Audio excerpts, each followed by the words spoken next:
عز وجل فی الکلام المجید والفرقان الحمید یا ایہا الذین آمنوا لا تأکلوا اموالکم بینکم بالباطل الا ان تکون تجارۃ عن تراض منکم ولا تقتلوا انفسکم ان اللہ کان بکم رحیما۔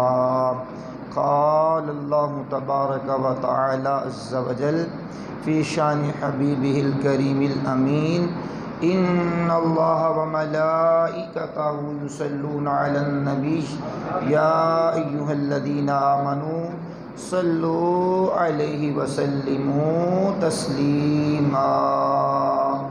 درشی پڑھی اللہم صلی علی سیدنا و مولانا محمد معدن الجود والکرم وآلہ وبارک وسلم صلاۃ و سلاما علیک یا سیدی یا رسول اللہ صلی اللہ تعالی علیہ وآلہ وسلم۔ اللہ کریم کا کروڑ شکر ہے جس کی عطا اور توفیق سے آج ہم 28 رمضان المبارکہ کی نماز فجر کی ادائیگی کے بعد درس قرآن و حدیث کی نشست میں حاضر ہیں۔ سنہ 1443 ہجری کا یہ 28واں روزہ ہے اور بمطابق 30 اپریل 2022۔ اللہ کریم ہمارا جمع ہونا مرکزی جامع مسجد انواری ممتاز آباد ملتان میں اللہ قبول و منظور فرمائے۔ اب آپ کے سامنے آج میرا موضوع ہے ایمان والوں سے 4 باتیں۔ کیا وہ باتیں میں نے تھوڑی کی ہیں، اللہ کریم نے کی ہیں۔ اللہ بات کی اہمیت متکلم سے ہوتی ہے۔ لاکھ کروڑ ہم باتیں کرتے رہیں، اللہ کی باتوں کے سامنے ہماری کوئی بات نہیں۔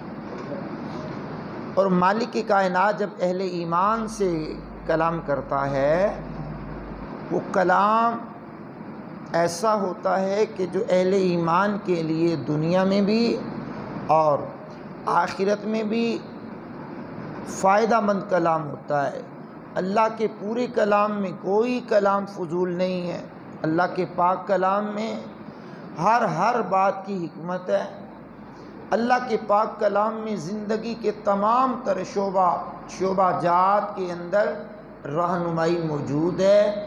زندگی کے ہر موڑ پر رہنمائی موجود ہے، چاہے وہ عبادات ہوں، چاہے وہ تجارت ہو، اخلاقیات ہوں، گفتار ہو، کردار ہو، اعمال ہو، تمام کی تمام باتیں مالک کائنات کے کلام میں موجود ہیں۔ لیکن آج بطور خاص 4 باتیں جو ایمان والوں سے اللہ نے کی ہیں اس کو موضوع بنا کر کلام کر رہا ہوں۔ آئیے سماعت کیجیے میرے سامنے قرآن کریم کا 5واں پارہ ہے، سورہ النساء کی آیت نمبر 29 ہے۔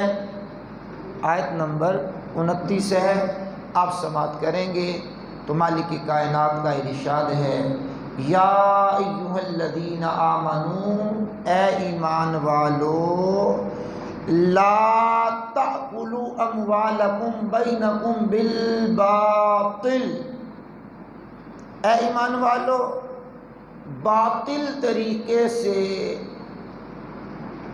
آپس میں ایک دوسرے کے مال نہ کھاؤ۔ کھانا تم نے ہے لیکن باطل طریقے سے، ناجائز طریقے سے نہیں کھانا۔ نمبر 2،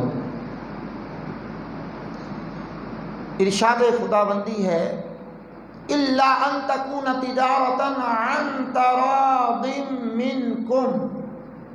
دوسری بات، البتہ یہ ہو کہ تمہاری باہمی رضامندی سے تجارت ہو۔ کھانا ہے تو تجارت کر کے کھا لو۔ دیکھیے جہاں منع کیا ہے کہ باطل طریقے سے نہیں کھانا، وہاں اچھا طریقہ بتا دیا۔ دو باتیں ہو گئی۔ تیسری بات، وَلَا تَقْتُلُوا أَنفُسَكُمْ، ارشاد خداوندی ہے اور اپنی جانوں کو قتل نہ کرو، اپنی جانوں کو تھوڑا سا بولنا پڑے گا، اپنی جانوں کو اپنی جانوں کو کتنی باتیں ہوگی؟ اونچی بولیے۔ ٹھیک۔ چوتھی بات، ان اللہ کان بکم رحیما، ارشاد خداوندی ہوتا ہے بے شک اللہ تم پر مہربان ہے۔ کیا بات، میرے مالک کی کیا بات، کیا بات، کیا کوئی یار کسی پر مہربان ہوگا، کیا کوئی دوست کسی پر مہربان ہوگا، کیا کوئی بھائی کسی پر مہربان ہوگا، کیا کوئی باپ ماں کسی پر مہربان ہوگی، جو ہمارا رب ہمارے اوپر مہربان ہے۔ ایمان والوں سے چار باتیں مالک نے کی۔ آئیے ہم پہلی بات کی طرف بڑھتے ہیں۔ باطل طریقے سے مراد یہ ہے کہ جس سے مال حاصل کرنا شریعت نے حرام قرار دیا ہے، وہ طریقہ باطل۔ مثال کے طور پر سود، چوری، جوا، اس کے ذریعے جو مال حاصل ہوگا باطل طریقہ۔ جھوٹی قسم کھا کے جو مال حاصل ہوگا باطل طریقہ۔ جھوٹی وکالت کر کے جو مال حاصل ہوگا باطل طریقہ۔ خیانت کر کے جو مال حاصل ہوگا باطل طریقہ۔ غصب کر کے جو مال حاصل ہوگا باطل طریقہ۔ اور گانے بجانے کی اجرت باطل طریقہ۔ کسی کو دھمکا کر مال لوٹنا باطل طریقہ، اور ڈنڈی مار کر رشوت لے کر سودا بیچنا باطل طریقہ، ڈنڈی مار کر سودا بیچنا باطل طریقہ، ملاوٹ والا مال باطل طریقہ۔ اسی طرح فروخت کرتے ہوئے مال گھٹیا بڑھیا بنا کر پیش کرنا باطل طریقہ، قرض دبا لینا باطل طریقہ، ڈاکہ زنی، بھتہ خوری باطل طریقہ۔ اس کے علاوہ بھی بے شمار طریقے ہیں جو باطل طریقے ہیں۔ لا تأکلوا اموالکم میں مالک کائنات نے فرمایا یا ایھا الذین آمنوا لا تأکلوا اموالکم بینکم بالباطل، باطل طریقے سے مال نہیں کھانا، حرام ذریعے سے مال نہیں کھانا۔ کھانا ہے، کھائے بغیر گزارا نہیں ہے، لیکن اس طریقہ کار کے مطابق نہیں کھانا، اس طریقے سے نہیں کھانا، نہیں کھانا، نہیں کھانا۔ آئیے اس طریقے سے کھانے والوں کی مذمت میں قرآن کریم کی آیت پڑھنے کے بعد اب میں حدیث رسول پڑھنے لگا ہوں۔ کریم آقا نے ارشاد فرمایا جو بندہ مال حرام حاصل کرتا ہے اگر اس کو صدقہ کرے تو قبول نہیں، یعنی مسجد بنا دی قبول نہیں، مدرسہ بنا دیا قبول نہیں، کسی غریب بیٹی کی شادی کروا دی قبول نہیں، کسی کو جہیز لے کے دے دیا قبول نہیں، کسی کی امداد کر دی قبول نہیں، نہیں قبول، نہیں قبول، حرام ہے نا، حرام ہے۔ اگر صدقہ کرے تو قبول نہیں۔ اگلی بات اللہ اکبر، اور خرچ کرے تو اس میں برکت نہیں، تو کیا کرنا ہے اسے مال کا؟ صدقہ کرے تو قبول نہیں، خرچ کرے تو برکت نہیں۔ اگلی بات سنیے گا، اور اپنے بعد چھوڑ کر مرے تو جہنم میں لے جانے کا کام ہے، جہنم میں لے جانے والا سامان ہے۔ صدقہ کرے تو قبول نہیں حرام مال سے، خرچ کرے تو برکت نہیں، چھوڑ کر مرے تو جہنم میں لے جانے کا کام ہے، جہنم میں لے جانے والا سامان ہے۔ پھر حضور نبی کریم علیہ الصلوۃ والسلام نے ارشاد فرمایا، اللہ تعالیٰ برائی سے برائی کو نہیں مٹاتا، ہاں نیکی سے برائی کو مٹا دیتا ہے۔ اونچی آواز سنائیے، کیا بات۔ اور پھر فرمایا، بے شک خبیث کو خبیث نہیں مٹاتا، یعنی خبیث سے خبیث نہیں مٹاتا، نیکی سے برائی کو مٹا دیتا ہے۔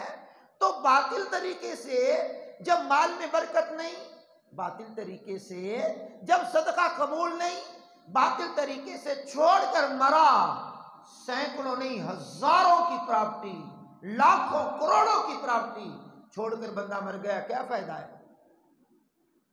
ساڑھے لانا اچھی بات ہے، سوچنا زیادہ اچھی بات ہے۔ بھئی میں نے بینک بیلنس چھوڑا، حرام حلال کی تمیز کیے بغیر مال کمایا، عہدے کا نجائز فائدہ اٹھایا، منصب کا نجائز فائدہ اٹھایا، کسی کے ہاں ملازمت کرتا ہوں تو نجائز فائدہ اٹھایا، مالک نے گلے پہ بٹھا دیا، نجائز فائدہ اٹھا لیا۔ اس نے کہا گاہکوں سے ڈیل کرو، اپنی کہانی شروع کر دی،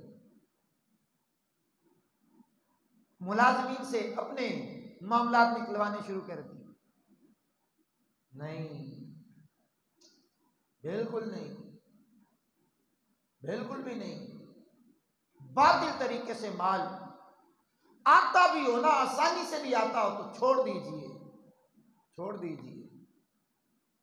باہر نکلے لاکھ روپیہ پڑا ہوا ہے، منہ میں پانی تو آئے گا، لیکن اس لاکھ روپے کا کیا کرنا ہے؟ جو صدقہ کرے تو قبول نہیں ہونا، خرچ کرے تو برکت نہیں ہونی۔ جب حضور نے فرما دیا برکت نہیں ہے تو دنیا جہاں کے لوگ اس میں برکت پیدا کر ہی نہیں سکتے۔ ناراض ہو گئے آپ؟ نہیں برکت ہو سکتی، نہیں ہو سکتی۔ تو جس میں قبولیت کی علامت نہیں، برکت نہیں ہے، چھوڑ کر مرنے پر جہنم میں لے جانے والا سامان ہے، تو ایسے کو کرنا کیا ہے؟ کوئی ضرورت نہیں، ایسے مال کی کوئی ضرورت نہیں۔ اب آئیے ذرا حدیث پاک سماعت کیجئے، میرے آقا فرماتے ہیں اللہ تعالیٰ نے اس جسم پر جنت حرام کر دی ہے جو حرام مال سے بڑا ہوا ہے، بڑا ہوا ہے۔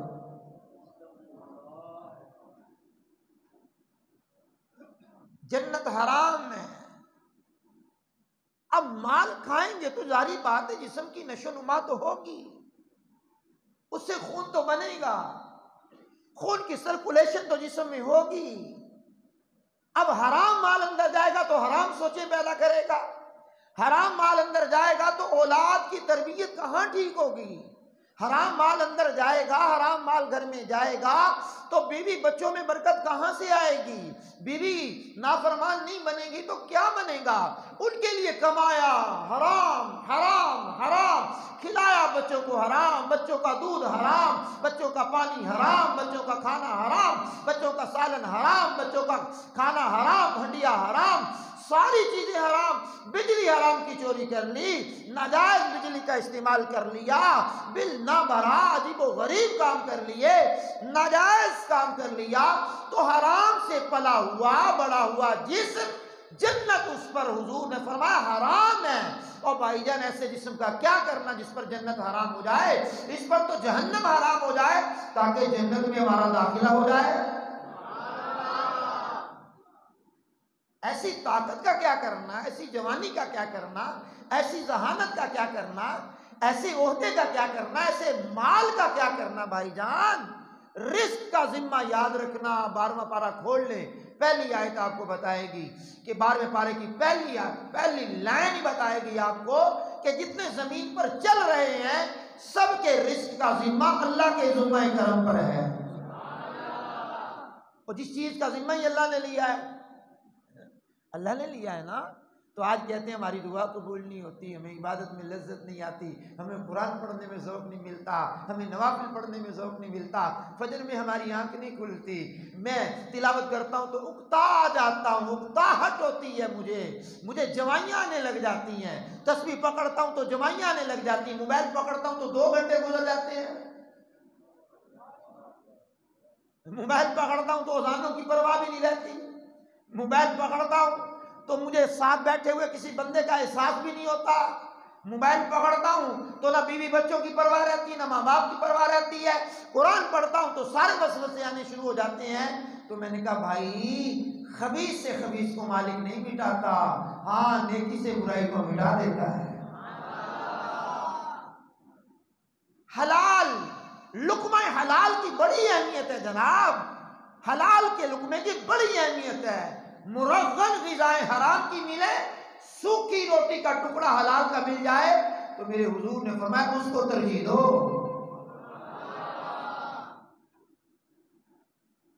آج یہ شکوہ ہے نا کہ دعائیں قبول نہیں ہوتی، دعائیں قبول ہونے کا نسخہ بھی حضور نے بتایا ہے۔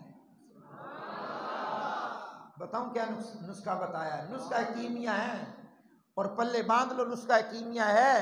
تاجدار رسالت علیہ السلام نے حضرت سعد سے ارشاد فرمایا، آپ کے صحابی ہیں سعد،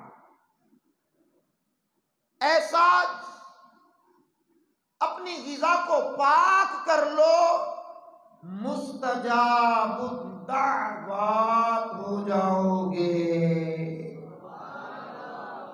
آہستہ بولیے، دائیں بائیں گردن گھما کر کے ذرا اونچی آواز میں سبحان اللہ کی صدا لگائیں، تاکہ جو پاس بیٹھا ہوا سو رہا ہو وہ جاگ جائے۔ ایسی باتیں شیطان سننے بھی نہیں دیتا، جو اپنے ٹھک ٹھک اندر لگ رہی ہوتی ہیں نا، وہ کہتا ہے آج کون سا موضوع چھڑ گیا، آج کون سا موضوع چھڑ گیا۔ تو وہ جو موضوع چھڑا ہے نا وہ اللہ کے کرم سے ہی چھڑا ہے۔ کوئی پلان پلون جو بن جاتا ہے نا، کبھی ذہن آ جاتا ہے کہ اس موضوع پہ کلام کرنا ہے، تو یہ اللہ کا کرم ہی ہوتا ہے۔ آپ کس کے لیے جرنل بات کر رہا ہوں، کسی کو ہٹ نہیں کر رہا، نہ ہٹ کرنا ہمارا حق بنتا ہے۔ 4 باتیں جو مالک نے کی ہیں، پہلی بات کر رہا ہوں، اے سعد اپنی غذا کو پاک کر لو، مستجاب الدعوات ہو جاؤ گے۔ میں نے کہا اگر صحابہ کی غذائیں پاک نہیں ہیں تو کس کی پاک ہوں گی؟ قیامت تک آنے والے لوگوں کو حضور نے بتا دیا، اگر تم چاہتے ہو کہ مستجاب الدعوات ہو جاؤ، یعنی جو دعا کرو اللہ قبول کر لے، تو فرمایا اپنی غذا کو پاک کر لو، تمہاری دعائیں قبول ہونا شروع ہو جائیں گی۔ اگلی بات سناتا ہوں آپ کو اسی حدیث کی۔ میرے کریم آقا علیہ السلام نے ارشاد فرمایا، اس ذات کی قسم ہے جس کے قبضہ قدرت میں محمد کی جان ہے، بندہ حرام کا لقمہ پیٹ میں ڈالتا ہے تو اس کے 40 دن تک عمل قبول نہیں ہوتے، اور جس بندے کا گوشت حرام سے پلا بڑا ہو اس کے لیے آگ زیادہ بہتر ہے۔ یہ تو ایک لقمے کی بات ہے، جس کی پوری تنخواہ حرام کی ہو۔ استغفر اللہ اونچی آواز سے کہیں گے، پھر کہیں گے استغفر اللہ، یعنی پورے مہینے کی تنخواہ، پورے ہفتے کی تنخواہ، پورے دن کی تنخواہ، پورا کھانا، 2 دن روٹیاں ہی حرام کی ہوں۔ ایک لقمے کا بوال یہ ہے کہ 40 دنوں تک عمل قبول نہیں ہے۔ 40 دنوں تک پڑھو تہجد، پڑھو اشراق، پڑھو چاشت، پڑھو صلاۃ و اوابین، پکڑ لو ہاتھ میں تسبیحاں، بڑی بڑی رکھ لو داڑیاں، پانچے ٹخنوں سے اوپر کر لو، لیکن لقمہ اگر حرام کا ہے پھر بازی ہار گئے، بازی ہار گئے۔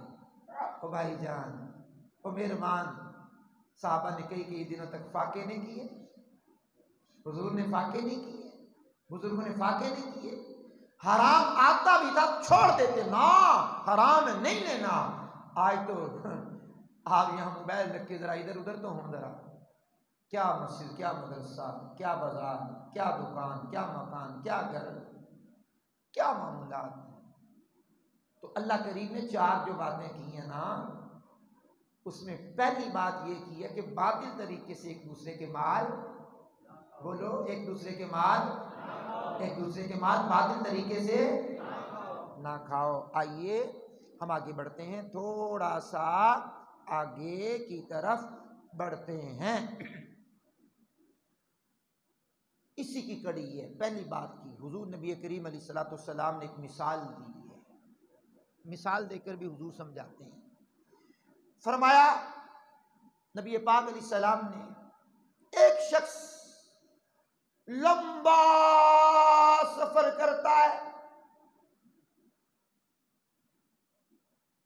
اور اس کے بال پراگندہ، یعنی بالوں میں خاک اڑ رہی ہے۔ یہ لمبے سفر کی علامت ہوتی تھی نا، کارپیٹ روڈ تو نہیں ہوتے تھے نا اس وقت، گرد و غبار والا راستہ ہوتا تھا۔ ایک شخص لمبا سفر کرتا ہے، اس کے بال پراگندہ، بدن غبار آلود، اور وہ اپنے ہاتھ آسمان کی طرف اٹھا کر کہتا ہے یا رب یا رب، گویا دعا کر رہا ہے، یا رب یا رب یا رب، اپنے مالک کو پکار رہا ہے۔ تو کریم آقا نے فرمایا حالانکہ اس کا کھانا حرام، پینا حرام، لباس حرام، غذا حرام، پھر اس کی دعا کیسے قبول ہو جائے؟ مکے میں جا کر دعائیں مانگی، غذا کیسی تھی بھائی جان؟ مدینے میں جا کر دعائیں مانگی، بھائین غذا کیسی تھی؟ مزارات پہ جا کے دعا مانگی، بھائین غذا کیسی تھی؟ پیر صاحب سے دعا کروائی، بھائی غذا کیسی تھی؟ لباس کیسا تھا؟ پینا کیسا تھا؟ کھانا کیسا تھا؟ حرام حرام۔ تو حضور نے فرما دیا لمبا سفر کر کے بھی کہیں چلا جائے اور یا رب کہہ کر کے پکارتا رہے، جس کا کھانا پینا لباس غذا حرام، اس کی دعا اللہ قبول نہیں فرماتا۔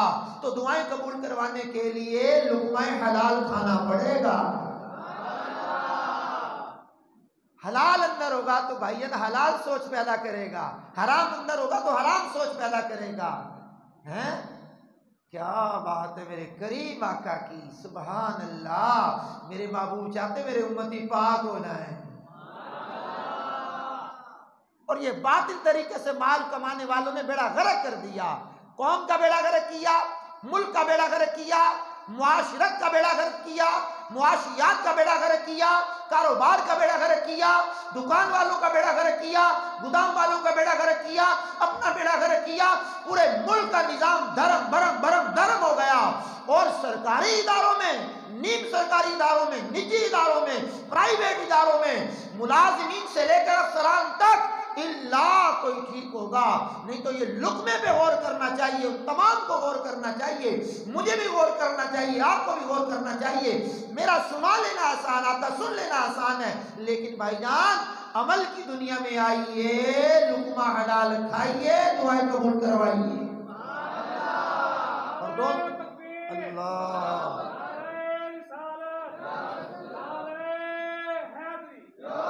اچھا جناب سنیے، میرا خیال تو یہ ہے کہ یہ ایسا بیان کرنے سے داد نہیں ملتی، ایسا بیان کرنے سے داد نہیں ملتی، کیونکہ لوگ ناراض ہوتے ہیں نا۔ لیکن آپ تو بڑے سلجھے ہوئے ہیں تو آپ داد دے رہے ہیں، ذرا اونچی آواز میں سبحان اللہ کہیے۔ کیا پتہ چلا کہ ایسے موضوع بھی سنتے ہیں لوگ، سنانے والا تو ہو کوئی اور سننے والا تو ہو کوئی۔ جب سننے والے نہیں ہوں گے تو سنانے والے کیسے سنائیں گے؟ دیواروں کو سنائیں گے۔ چلو آ جا کے یہ سہارا ہوتا ہے کہ یہ یوٹیوب پہ ڈال دیں گے، چلو بعد میں کوئی سن لے گا۔ اچھا آپ یہ تصور نہ کیجئے کہ ہم کوئی حرام کھانے والے ہیں اور ہمیں لیکچر دے رہے ہیں، تو بھائی جان یہ پوری دنیا میں جو لوگ بندے سن لیں گے جب تک پڑا رہے گا، آپ کے ذریعے پوری دنیا تک آواز پہنچ جائے گی۔ اور ہم رہے نہ رہے یہ یوٹیوب پہ تو پڑا رہے گا نا بیان، اللہ نے چاہا تو نیکی کی دعوت ہے، آپ کے میرے ذریعے نیکی کی دعوت پھیل جائے تو اور ہمیں کیا چاہیے جناب، ٹھیک ہے نا۔ اب آگے ایک بات ہو گئی، اور گھڑی کیا بتا رہی ہے کہ دوسری بات کی طرف بڑھ جائیں، جی جناب، دوسری بات کی طرف اونچی آواز میں بتائیں، بڑھ جائیں، اونچی بتائیے، بڑھ جائیں۔ سنو، الا ان تکون تجارتا عن تراض منکم، فرمایا ہاں اگر تم نے کھانا ہے نا تو باہمی آپس میں تمہاری رضامندی سے تجارت ہو، اللہ اکبر، پھر اس کو کھا لو۔ چلو تجارت کے علاوہ بھی کھانا حلال ہے، آپ کو کسی نے تحفہ دے دیا حلال ہے، گفٹ دے دیا حلال ہے، آپ کے ورثے میں کوئی مال آپ کا بچ گیا، ابا جی کے وراثت میں آپ کو مل گیا حلال ہے، ہبہ کر دیا حلال ہے، ٹھیک ہے نا۔ حلال اور بھی ذرائع ہیں، تجارت بھی ہے، لیکن بطور خاص یہاں تجارت کا ذکر ہے۔ دوسری بات ہے، اور تجارت کا جو ذکر ہے میں سمجھتا ہوں خدا رحمان کے کلام کے بعد اب حضور کا کلام سنیے گا، اور کمال کا کلام ہے، آپ جھوم جائیں گے۔ جو تجارت کرتے ہیں نا، کاروبار کرتے ہیں، دکانداری کرتے ہیں، کاروبار کرتے ہیں، تجارت کرتے ہیں، ملازمت کرتے ہیں، بالخصوص تاجر طبقہ جو ہے، ان کے فضائل پر اتنی پیاری حدیث لے کر کے آیا ہوں کہ اگر کوئی بندہ اس ایک حدیث پہ بات عمل کر لے تو یقین فرمائیے گا اس کا کاروبار چمک جائے گا، عروج پر پہنچ جائے گا۔ تعویذ لیتے ہیں نا کہ میرے دکان پر کسی نے کالا جادو کر دیا، دکان باندھ کے رکھ دی، کام بند گیا ہے، میرا کام ہی نہیں چلتا، تعویذ دے دو۔ میں نے کہا آج میں آپ کو ایسا تعویذ دینے لگا ہوں، اس پر عمل کر لو، اس کو دل میں بسا لو۔ یہ تعویذ تو گلے میں پہننے والا ہوتا ہے نا، جائز ہے، ٹھیک ہے، جائز ہے، ناجائز نہیں ہے۔ چمڑے کے اندر سلا ہوا ہو، ریگزین کے اندر سلا ہوا ہو تو گلے میں پہننا جائز ہے تعویذ، اس کا انکار نہیں کر رہا، لیکن میں جو تعویذ دینے لگا ہوں نا، اس کو دل کے اندر رکھنا ہے، دل کے اندر رکھنا اس تعویذ کو، دیکھنا پھر کاروبار کتنی ترقی کرتا ہے۔ ترقی نہ کرے، قاری محمد رمضان کو آ کر کے بات ضرور کرنا کہ قاری صاحب آپ نے بات بتائی تھی، ترقی نہیں ہوئی، میں نے دل میں تعویذ رکھا ہے، لیکن بھائی جان تعویذ ایسا ہے اس کو ضائع نہیں کرنا کبھی، یہ مرے تو ساتھ ہی جائے، مرے تو ساتھ ہی جائے تعویذ۔ یہ بابا جی کی بلا بتاؤں تعویذ وہ کیا ہے؟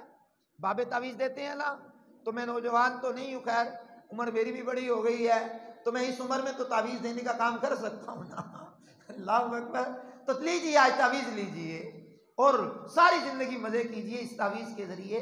آئیے سماعت کیجیے، میرے قریب آقا علیہ الصلوۃ والسلام نے ارشاد فرمایا، پاکیزہ کمائی، پاک کمائی، ستھری کمائی، صاف کمائی، پاکیزہ کمائی ان تاجروں کی جو بات کریں تو جھوٹ نہ بولیں۔ اس میں باتیں غور کرتے چلے جائیے گا، اس تعویذ کی کتنی لائنیں ہیں، پہلی لائن پڑھ دی ہے، دوسری لائن سنیے۔ پہلی لائن، جب بات کریں گفتگو کریں تو جھوٹ نہ بولیں، اور جب وعدہ کریں تو وعدہ خلافی نہ کریں، یہ تعویذ کی دوسری لائن ہے۔ اور تیسری لائن سنو، فرمایا جب ان کے پاس امانت رکھی جائے تو خیانت نہ کریں، آواز بھی اونچی نکالیں۔ چوتھی لائن کیا ہے؟ فرمایا جب کوئی چیز بیچے تو اس کی بے جا تعریف نہ کریں، بڑھیا مال ہے، ایک نمبر ہے، 4 نمبر مال 1 نمبر کیا کہ نہ بیچے، جب چیز بیچے تو بے جا اس کی تعریف نہ کریں۔ 5ویں لائن اس کی یہ ہے، فرمایا جب کچھ خریدے تو اس کی مذمت بیان نہ کریں۔ اس تعویذ کی 6ٹھی لائن سنیے جناب، جب کسی کو دینا ہو تو پسو پیش نہ کریں، آنا نہ، سوچتا ہوں، دیتا ہوں، فلاں ڈیٹ کا جناب والا چیک لے لو، فلاں تاریخ کا لے لو، چلو لے بھی لیا، اس بندہ بینک میں بھیجا ملازم کو، اکاؤنٹ میں پیسے ہی نہیں ہے۔ میں نے کہا واہ کیا بات ہے جناب، کیا تجارت کرنے والے، تیری تجارت ہے۔ اب اس کی آخری لائن سنو، فرمایا اس آخری سے پہلے جس کو دینا ہو اس کو پیش نہ کریں، اور جس سے لینا ہو اس پر تنگی نہ کریں۔ کیا بات ہے، کیا بات ہے جناب اس حدیث پاک کی۔ اب تجارت کے اصول، جو بندہ بات کا پکا ہوتا ہے، گفتگو کا کچا نہیں ہوتا، صاف ستھری بات کرتا، جھوٹ نہیں بولتا، مارکیٹ میں اس کی ویلیو بڑھ جاتی ہے، گاہک کے اندر اعتماد آ جاتا ہے، اور جو وعدہ خلاف نہیں ہوتا اس کو لوگ دیتے لیتے میں شرم نہیں کرتے، جھجک نہیں کرتے، ڈرتے نہیں ہیں۔ وہ مال بھیج دو، وہ مال آ رہا ہے، اسے پتا ہے پیسے ڈوبنے نہیں ہے، وعدہ کرتا ہے نا، پورا کرتا ہے، تو اس کو دینے والے بھی آ جاتے ہیں، لینے والے بھی آ جاتے ہیں، اور جو امانت میں خیانت نہیں کرتا وہ جناب لوگ اس پر اعتماد کر لیتے ہیں، اور جو جناب والا بیچتے ہوئے بیجا تعریف نہیں کرتا، بڑھیا مال ہے، بڑھیا مال ہے، بڑھیا مال ہے، اور بھائی جس کا مال بڑھیا ہوتا ہے اس کو بولنے کی ضرورت بھی نہیں ہوتی ہے۔ کتنا پیارا تعویذ بتا رہا ہوں آپ کو صبح سویرے ہیں۔ وہ بھائیان کہتے ہیں یار دکاندار کو پوچھے گا کوئی گر بتاؤ، وہ دکاندار تو نہیں بتائے گا، میں تو آپ کو بغیر پوچھے ہی بتا رہا ہوں گر، بغیر پوچھے گر بتا رہا ہوں، ٹھیک ہے۔ تو تجارت، اور کمال کی بات ہے جو تجارت کرتے ہیں نا ان کے لیے تو حضور نے اتنا بڑا انعام دے دیا، اتنا بڑا انعام دے دیا۔ اب میرا دل کر رہا ہے کہ آپ جو دور دور چلے گئے ہیں تھوڑے سے میرے قریب آ جائیں، اپنا قرب مجھے عطا کر دیں، اور محبت کی بولی سے یہ پڑھنے لگاؤں، محبت کی بولی سے نیند کو ذرا اڑا دیجئے۔ حدیث ایسی کمال کی پڑھنے لگا ہوں، کمال کی حدیث پڑھنے لگا ہوں، دل و دماغ روشن ہو جائیں گے کہ دین صرف عبادات کا نام نہیں ہے، نماز، روزہ، حج، زکوٰۃ، جہاد اس کا نام نہیں ہے، مسجد میں بیٹھ جاؤ تو سارا دن نکلو ہی نہ، اس کا نام دین نہیں ہے، غاروں میں چلے جاؤ ساری زندگی گھر والوں کو پلٹ کر کے نہ دیکھو، اس کا نام دین نہیں ہے۔ اور دین کے بانی اسلام نے کیا کہا، حدیث ایسی پیاری ہے میرا دل کرتا میں نرم لہجے میں پڑھ دوں، اور آپ کا لہجہ کیا ہونا چاہیے آپ کو ہی پتا ہے۔ میرے کریم آقا نے فرمایا، کمال کی حدیث ہے، ارشاد فرمایا سچا امانت دار تاجر قیامت کے دن انبیاء، صدیقین اور شہداء کے ساتھ اٹھایا جائے گا۔ کیا بات ہے، نبیوں کا کتنا بڑا رتبہ ہے، صدیقین کا کتنا بڑا رتبہ ہے، اللہ اکبر، شہداء کا کتنا بڑا رتبہ ہے۔ میرا دل کر رہا ہے اس حدیث پاک کو پھر ایک مرتبہ پڑھ کر کے آپ کی توجہ لے لوں، اور کمال کی توجہ لوں میں، توجہ کرنا۔ میرے کریم آقا فرماتے ہیں سچا امانت دار تاجر، سچا امانت دار تاجر انبیاء، صدیقین اور شہداء کے ساتھ ہوگا۔ یعنی قیامت میں جب میدان معاشر بپا ہوگا، نفس نفسی کا عالم ہوگا، ماں بیٹے کے کام نہیں آ رہی ہوگی، بیٹا ماں کے کام نہیں آ رہا ہوگا، باپ بیٹے کے کام نہیں آ رہا ہوگا، بیٹا باپ کے کام نہیں آ رہا ہوگا، اللہ کی عرش کے علاوہ کوئی سایہ نہیں ہوگا، اور سچا امانت دار تاجر ان ہستیوں کے ساتھ ہوگا جنہیں انبیاء کہا جاتا ہے، جنہیں صدیقین کہا جاتا ہے، جنہیں شہداء کہا جاتا ہے۔ میں نے کہا مبارک ہو امانت دار تاجر، تیری تعریف حضور نے بیان فرمائی ہے، تیری تعریف کی ہے میرے کریم آقا نے، تیری تعریف کی ہے، سبحان اللہ الکریم۔ آئیے ذرا کریم آقا صلی اللہ تعالی علیہ وآلہ وسلم کی ایک اور بڑی پیاری حدیث پاک سماعت کر لو۔ اِلَّا أَن تَكُونَ تِجَارَةً عَن تَرَاضٍ مِّنكُمْ، ہاں کھانا تم نے ہے البتہ باہمی آپس میں رضامندی سے تجارت کر کے کھا لو، کوئی بات نہیں ہے۔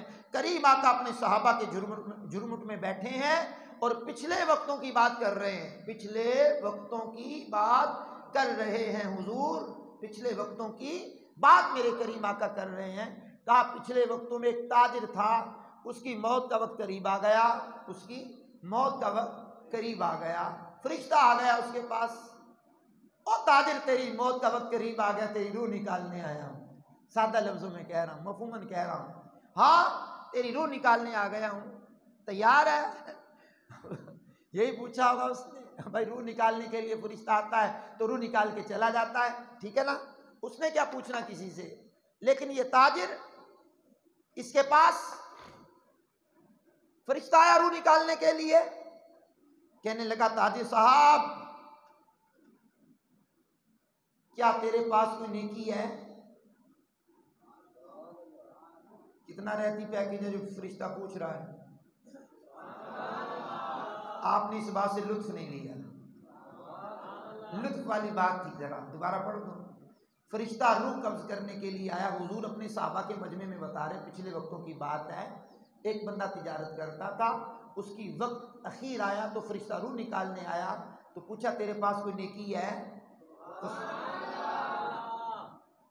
آپ سے بھی پوچھا جائے گا کوئی نیکی ہے، آپ کہیں گے ہاں بڑی نیند آ رہی تھی لیکن پھر بھی درس قرآن و حدیث میں بیٹھا تھا،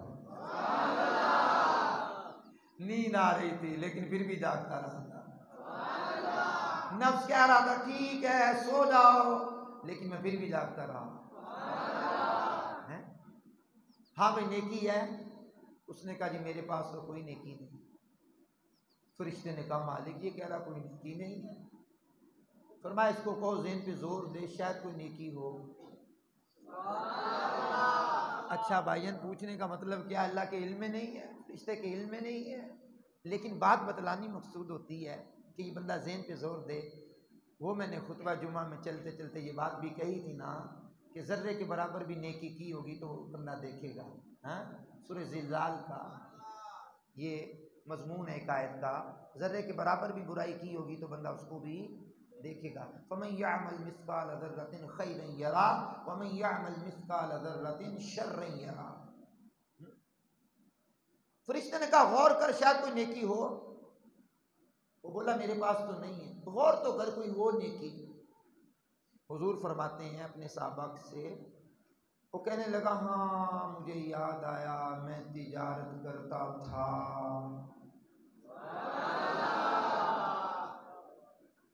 اور میرا اصول تھا جب میں نے کسی امیر سے لینا ہوتا پیسہ درہم دینار تو کہتا آ جائے گا آ جائے گا۔ ہمارا بھی طریقہ یہی ہے نا، کسی مالدار سے لینا تو سیٹھ صاحب آ جائیں گے، گھر میں پڑے ہوئے ہیں کوئی بات نہیں ہے آ جائیں گے۔ تو کہا میں نے کسی امیر سے لینا ہوتا تو کہتا آ جائیں گے، مہلت دے دیتا آ جائیں گے کوئی بات نہیں آ جائیں گے آ جائیں گے، کوئی تقاضا بھی نہ کرتا امیر سے۔ اور غریب سے جب لینا ہوتا پھر کیا کرتا؟ اب اس لائن کو آپ نے جا کے سننا ہے، امیر سے لینا ہوتا تو مہلت دے دیتا، غریب سے لینا ہوتا تو پھر کیا کرتا؟ وہ دے نہ سکتا تو میں اس کے ساتھ کیا کرتا؟ غریب سے لینا ہوتا جب وہ دے نہ سکتا نا تو فرشتوں میں اسے معاف کر دیتا۔ کیا تجارت کرنے والا ہے! تو یہاں تو غریب کے گردن پر انگوٹھا رکھ کے نکال نکال، نہیں تو تیرا گریبان ابھی پکڑ کر بازار میں گھماؤں گا۔ وہ کہتا ابھی ابھی۔ اب وہ غریب کے اوپر کیا ظلم و ستم ہوتے ہیں، لیکن غریب بھی کوئی مال دبا کر بیٹھنے کا اس کو بھی حق نہیں ہے۔ کہ غریب سے لینا ہوتا نہ دے سکتا معاف کر دیتا۔ فرشتوں نے کہا مالک یہ تو بندہ تیرے بندوں پہ بڑا رحم کرتا ہے۔ اے فرشتوں اچھا تم بھی اسے درگزر کرو۔ اور بوقت انتقال فرشتے درگزر کرنے بڑی بات ہے۔ ٹھیک ہے، دو باتیں ہو گئی اہل ایمان سے، ایمان والوں سے دو باتیں، چار باتیں کرنی ہے میں نے، چلو دو باتوں میں زیادہ وقت نہیں لگے گا، چار باتیں پوری کر لیتے ہیں تاکہ ہمارا موضوع کمپلیٹ ہو جائے۔ آئیے ذرا سماعت کیجئے گا، سماعت کیجئے گا۔ مالک کائنات نے ارشاد فرمایا وَلَا تَقْتُلُوا أَنفُسَكُمْ، فرمایا نہ حق ایک دوسرے کا قتل نہ کرو، اپنی جانوں کو قتل نہ کرو۔ اب حدیث پاک سنیے اپنی جان کو قتل کرنے کا کیا یہاں مراد ہے، بڑی پیار محبت سے سماعت کیجیے گا۔ خودکشی کرنا یہ خود کو قتل کرنے کے مترادف ہے۔ اوکے، کسی مسلمان کا قتل کرنا جواباً اس کو قتل کیا جائے یہ اپنے آپ کو قتل کرنے کے مترادف ہے۔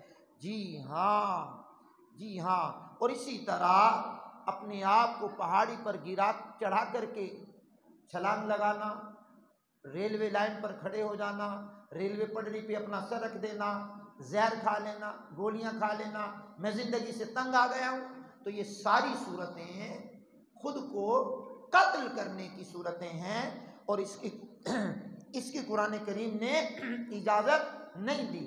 کسی کو مارنا یہ بھی اپنے آپ کو مارنا ہے، کہ قصاص میں اس کو قتل کیا جائے گا، یہ بھی اپنے آپ کو قتل کرنے کے بارے میں ہے۔ ایک ہی حدیث سن لو، پھر ہم چوتھی بات کی طرف بڑھ جائیں گے۔ بڑی پیاری حدیث ہے، میرے کریم آقا علیہ السلام نے ارشاد فرمایا، مسلمان باہم ایک شخص کی طرح ہیں، اگر اس کی آنکھ میں تکلیف ہو تو سارا جسم تکلیف محسوس کرتا ہے، اگر اس کے سر میں تکلیف ہو تو اس کے سارے جسم کو تکلیف ہوتی ہے۔ مسلمان ایک جسم کی مانند ہیں، ایک شخص کی مانند ہیں۔ انگلی میں تکلیف تو پورے جسم میں تکلیف، سر میں تکلیف تو پورے جسم میں تکلیف، سر میں تکلیف تو بخار، پورا جسم ٹوٹ رہا ہے۔ تو مسلمان ایک شخص کی طرح، ایک جسم کی طرح بھی مثال دی ہے۔ تیسری بات ہو گئی، نہ قتل کرنا ہے، نہ اپنے آپ کو خودکشی کی طرف بڑھانا ہے۔ میرے پاس یقین کریں پرانی بات، تھوڑے پچھلے دنوں کی تو نہیں کہہ سکتا، 1-2 سال پہلے کی بات ہے، آپ کے اسی ممتاز آباد کے ایریے میں سے ایک بندے کا میرے پاس فون آیا اور میرے رونگٹے کھڑے ہو گئے، کہنے لگا علامہ صاحب آپ کے پیچھے جمعہ پڑھتا ہوں اور میں آپ سے متاثر بھی ہوں، لیکن میرے پاس یہ گولیاں ہیں، میں کھا کے مرنے لگا ہوں، اور میرے تو پاؤں کے تلے سے اللہ کی قسم زمین نکل گئی۔ وہ بھائی کال تو مجھے کر رہا ہے، اور کال بھی شاید ریکارڈ ہو رہی ہو، یا آخری کال اس کی کیا ہوگی، ریکارڈ جب نکالا جائے گا تو مولانا صاحب کا نام تو آئے گا نا، اور کہہ رہا ہے کہ میں آپ سے متاثر بھی ہوں۔ اور میں نے کہا بھائی ٹھنڈے دماغ سے میری بات سن، تو کون ہے؟ پھر اس نے نام بھی بتایا، ٹھیک ہے، میں نام نہیں شو کرنا چاہتا، نام بھی بتایا اس نے۔ پھر میں نے اس کو سمجھایا، پیار پیار پیار محبت، کافی دیر لگ گئی میری، کسی کام میں تھا، میں نے چھوڑ دیا کام، مجھے تو اپنا کام پڑ گیا۔ اب میں اس کو ٹائم دیا، یقین فرمائیں، اب اینڈ جب ہوا نا تو کہنے لگا جی اب میں آپ کے فون کے دوران اس کو گٹر میں ڈال دوں۔ تو سمجھانا مسلمانوں کو فائدہ دیتا ہے۔ یہ کیا ہوا کہ بندہ کوئی معاملہ ہو گیا تو بندہ مر جائے؟ کیوں مر جائے بندہ؟ اللہ نے قیمتی جان دی ہے، وہ مرد نہیں جو ڈر جائے حالات کے خونی منظر سے۔ جس دور میں جینا مشکل ہو اس دور میں جینا لازم ہے۔ اٹھ باندھ کمر کیوں ڈرتا ہے، پھر دیکھ خدا کیا کرتا ہے۔ اور کمر تو باندھ، ہمت تو کر، ہمت مردہ مدد خدا۔ چلو چوتھی بات کرتے ہیں، ایمان سے 4 باتیں مالک نے کی ایمان والوں سے، آخری بات پر زیادہ ٹائم نہیں لگائیں گے، سماعت کیجئے۔ فرمایا چوتھی بات، ان اللہ کان بکم رحیما۔ او بندو، او ایمان والو، او صاحب ایمان لوگو، تمہارا مالک تم پر بڑا ہی مہربان ہے۔ اس مہربان کا ذکر کرو اونچی آواز میں، سبحان اللہ، اور اونچی آواز سے بولو ذرا سبحان اللہ، اور اونچی آواز سے بولو ذرا سبحان اللہ۔ سنو سنو سنو، بڑی توجہ سے سنو، اتنی پیاری بات کرنے لگا ہوں، اس بات کو آپ لطف لیتے ہوئے کمال کمال در کمال، کمال در کمال ہو جائے گا۔ آپ سماعت کریں گے تو سنیے گا ذرا، بڑی پیاری بات ہے، اتنی پیاری سی بات ہے۔ ایک غزوے کا موقع ہے، سردی کا عالم ہے، سردی کا عالم ہے، ایک صحابی پر غسل فرض ہو گیا، سردی کا عالم، شدت کی سردی ہے، اور غسل اس پر ہو گیا فرض۔ جب غسل اس پر فرض ہوا تو اس نے تیمم کیا اور نماز پڑھ لی۔ اب یہ معاملہ پیش آ جائے تو 7 1 2 4 بندوں کو پتہ تو چل ہی جاتا ہے نا کہ کیا ہوا۔ اب حضور نبی کریم کے کچھ صحابہ کو پتہ چلا تو حضور کو انہوں نے بتایا کہ اس پر غسل فرض ہوا تھا، اس نے تیمم کیا اور نماز پڑھ لی ہے۔ حضور نے فرمایا بلاؤ اسے، بلاؤ اسے۔ وَلَا تَقْتُلُوا أَنفُسَكُمْ، یہ بھی ذہن میں رکھنا، ان اللہ کان بکم رحیما، یہ بھی ذہن میں رکھنا۔ کا بلاؤ اس کو، بلایا گیا اس کو۔ حضور نے پوچھا تو نے ایسے کیا ہے، ایسے کیا ہے؟ اس نے کہا ہاں حضور میں نے کیا تو ہے۔ فرمایا کیوں؟ کیوں کیا ایسا؟ اب وہ صحابی جو ہے نا صاحب قرآن کے سامنے کیا لب کشائی کر رہا ہے، کہنے لگا حضور اللہ کا قرآن میں حکم ہے وَلَا تَقْتُلُوا أَنفُسَكُمْ إِنَّ اللَّهَ كَانَ بِكُمْ رَحِيمًا۔ حضور سردی اینی سی میں غسل کرتا میں مر جانا سی، سردی اینی سی میں غسل کرتا میں تے مر جاتا، تے قرآن دا حکم ہے وَلَا تَقْتُلُوا أَنفُسَكُمْ إِنَّ اللَّهَ كَانَ بِكُمْ رَحِيمًا، اوے اپنی جانوں کو قتل نہ کرو، اللہ تم پر بڑا ہی مہربان ہے۔ اچھا یہ جب سنا نا حضور نے تو حدیث میں آتا ہے حضور مسکرا دیے اور کچھ نہ فرمایا، گویا اشارہ دے دیا یہ بڑا فقیہ آدمی ہے، یہ کوئی عام آدمی نہیں ہے۔ تو اہل ایمان سے 4 باتیں مالک نے کی ہیں جو ہم نے آپ سے آج 28ویں روزے کی نماز فجر کی ادائیگی کے بعد آپ سے میں نے یہ باتیں کی ہیں، جو میرے رب نے تمام اہل ایمان سے باتیں کی تھی وہ آج ہم نے سنی ہیں۔ اللہ مجھے آپ کو عمل کی توفیق سے مالا مال کر دے، اللہ لقمہ حرام سے بچائے اور لقمہ حلال کھانے کی توفیق عطا فرمائے۔ اپنی جانوں کو ناجائز قتل کرنے سے بچائیے، ایک دوسرے کو قتل کرنے سے بچائیے، اللہ بڑا ہی مہربان ہے۔ اللہ آپ کا میرا حامی و ناصر ہو۔ وآخر دعوانا الحمدللہ رب العالمین۔